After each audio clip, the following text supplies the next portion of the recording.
been this new revivalism of some kind of fundamental thoughts is actually very scary.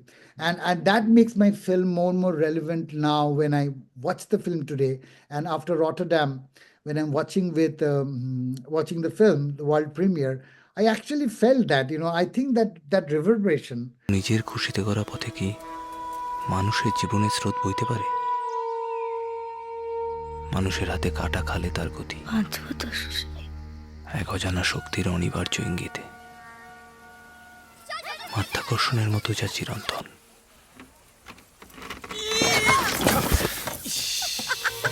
Hi all, this is Silas from AsianCultureVulture.com. How are you doing? Thanks for joining me. I'll be talking to the director Suman Mukhopadhyay about his latest film called The Puppet's Tale, Putulnacher Itikatha.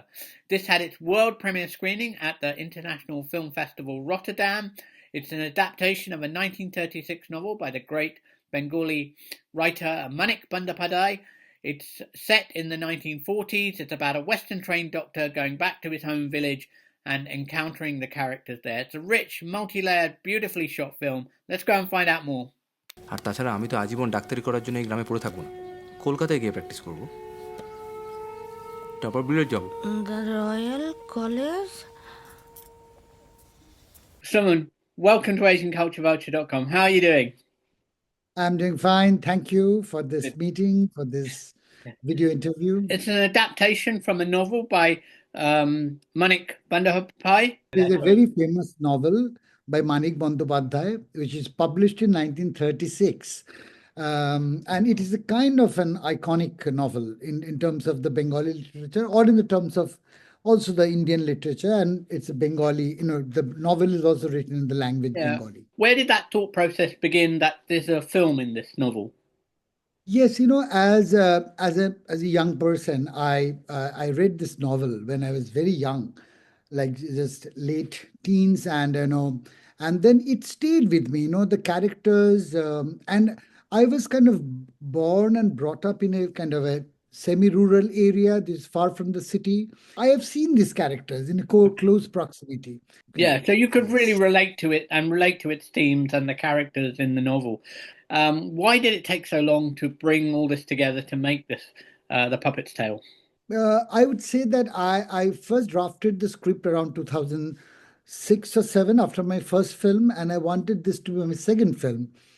But there are a lot of issues some technical issues, like I didn't get the copyright. It was copyrighted. When I got the copyright of the film, then what happened, I was continuously evolving with the screenplay. As the world changed, things had changed. The India changed in front of my eyes from 2006 to 2025 or 23 when I filmed it.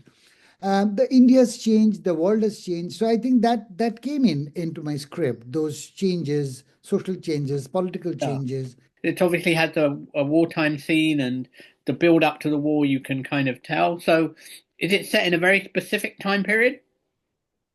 I did. There's a specific time, period which was recorded in the film, but the actual novel was actually set in mid-30s. Okay. But I kind of transposed the time to the background of Second World War.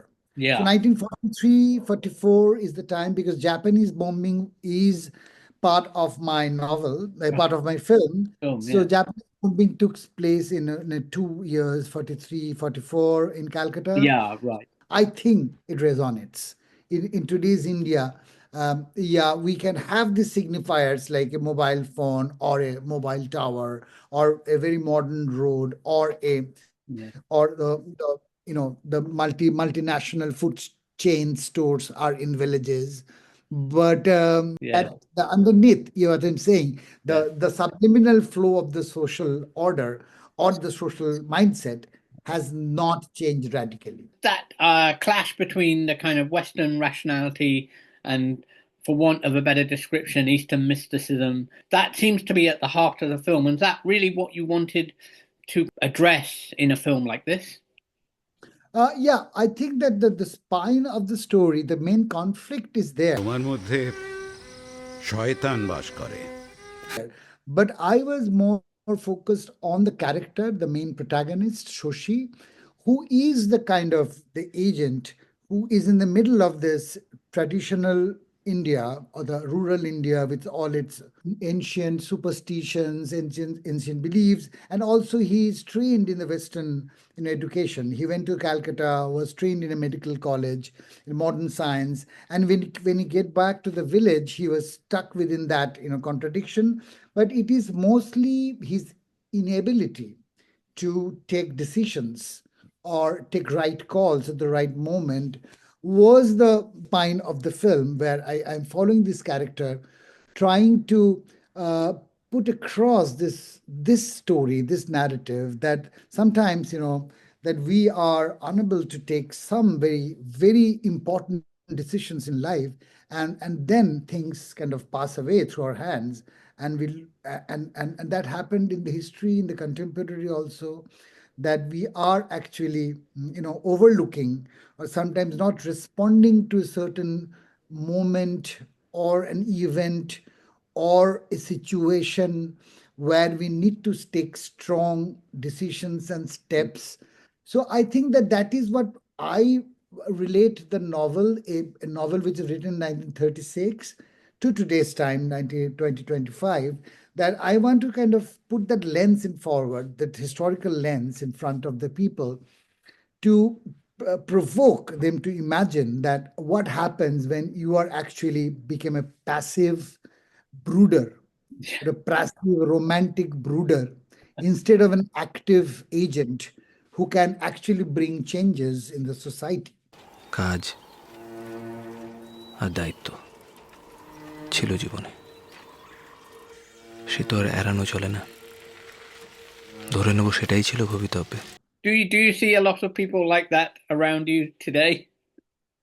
Of course, if you see India, the fabric of India, which changed very rapidly in the last 15, 20 years, and you see that these superstitions, these old beliefs, are not kind of faded away from our society, from our, it is very If much, and anything, it's they coming have back. been revived, I think. Exactly. I agree with you. That has been this new revivalism of some kind of fundamental thoughts is actually very scary. And that makes my film more and more relevant now when I watch the film today. And after Rotterdam, when I'm watching the film, the world premiere, I actually felt that, I think that that reverberation, that nuances are kind of getting, No, I think one of the powerful aspects of that film is that for me, you're putting that rationality versus that kind of superstition very center stage. His conflicts seem very modern, but they are still in our society, set in the Second World War period. So, was that something you were very conscious of when you were making the film? the division between the rural and urban has become very less. We have come close together because of this modernity, the modern technology. Yeah. Everybody holding a cell phone. On a deeper level, the mindset of the people, even considering all these modern developments we are having every day, we are so-called progressing, but the mindset, which is actually I think the super changer is actually the mind.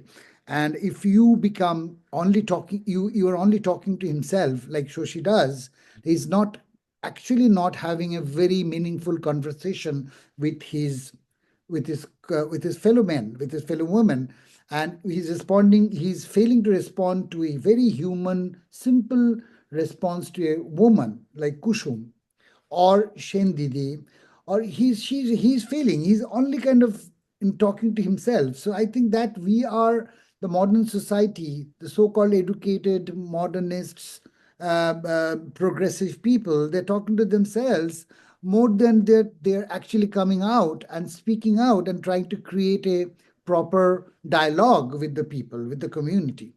Well, it was lovely talking to you. Thanks so much for your time. দুর্বল পঙ্গু জীবন, এই সব কিছু নিয়েই জীবন।